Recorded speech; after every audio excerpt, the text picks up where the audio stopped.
السلام علیکم ورحمۃ اللہ وبرکاتہ۔ بسم اللہ الرحمن الرحیم۔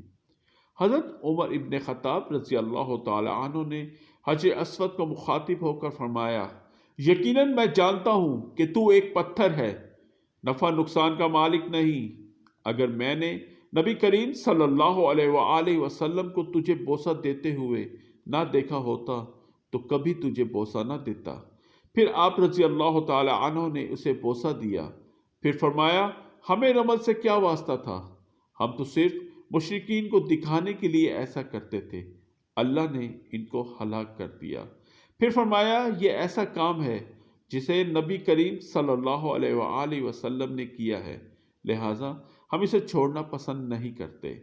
حجر اسود جنت سے آیا پتھر ہے جو دودھ کی طرح سفید تھا، مشرکین کے گناہوں نے اسے سیاہ کر دیا۔ یہ اللہ تبارک و تعالی کی قدرت ہے کہ اس نے پتھر کو بھی بابرکت بنا دیا۔ بے شک اللہ ہر چیز پر قادر ہے۔ جزاکم اللہ خیرا و احسن الجزا۔